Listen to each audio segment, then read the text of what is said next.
Welcome to next-gen manufacturing. You know, from the planes we fly in to the massive turbines that power our world, everything is being built on these incredible advanced materials. But here's the thing, the real revolution. It isn't just in the materials themselves.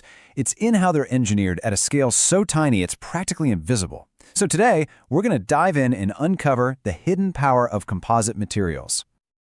Okay, so what is the link here? I mean, on the surface, these two things couldn't be more different, right? You've got a fighter jet built for mind-bending speed and agility, and then you have a wind turbine designed for just massive scale and relentless endurance. But the secret? The key to their incredible performance actually lies in the exact same place, the revolutionary materials they're built from. So here's our game plan for today. We're going to go on a little journey. We'll start out with the big picture, but then we're going to zoom all the way down to the microscopic level to find this hidden secret.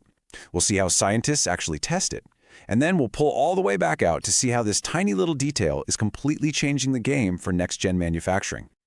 All right, so let's talk about the world of tomorrow. You know, modern engineering has this constant, nagging demand. Make stuff stronger, but at the same time, make it lighter. It doesn't matter if you're building a more fuel-efficient car or a satellite you need to blast into orbit.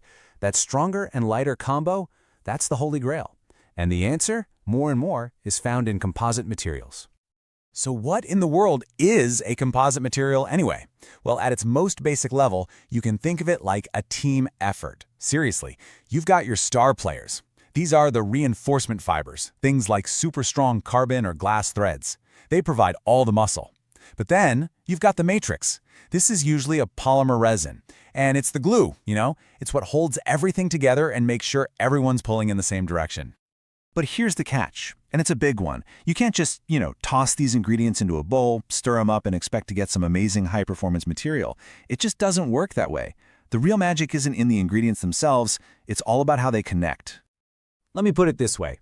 A simple mix, it's kind of like a pile of uncooked spaghetti sitting next to a jar of pasta sauce. I mean, sure, all the parts are there, but they're not doing anything together. The result is, well, it's weak. But a properly engineered composite, that's different. There's something else going on, a crucial third element that transforms that simple mixture into one powerful, integrated material. So, what is this mystery ingredient? All right, to find our missing piece, we have to zoom in. I mean way in. We are going deep down to the microscopic level, to the exact spot where the fiber and the matrix actually touch. You know, for the longest time, scientists had a pretty simple idea about this connection. They called it the interface. Just imagine a perfect, two-dimensional line, no thickness at all, where the fiber stops and the matrix begins. It was a really neat and tidy concept, but maybe a little too tidy. But does that really make sense? Think about it.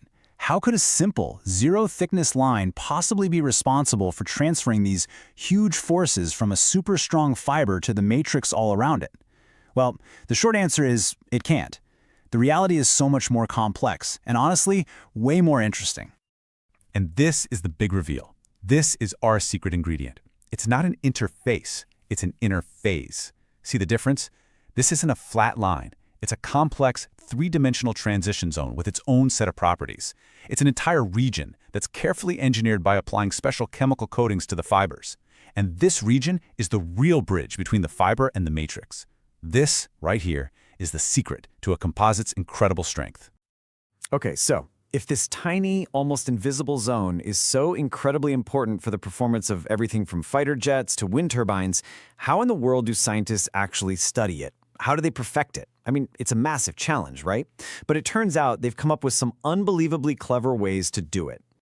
Yeah, we can basically boil it down to three key steps. First up, they see it.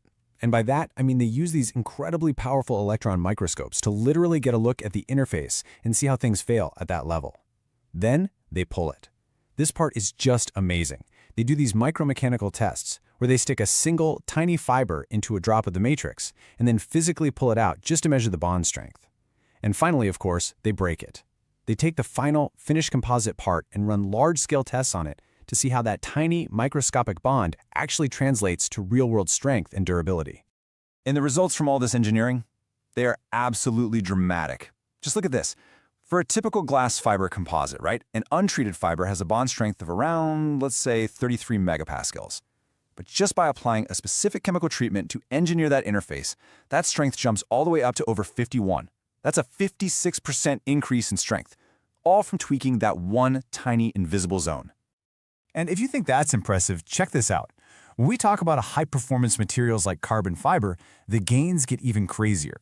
With the right advanced surface treatments, it's actually possible to increase that critical bond strength by a staggering 119%.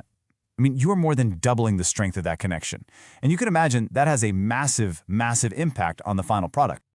Okay, so we've been deep down in the weeds looking at the science at the microscopic level.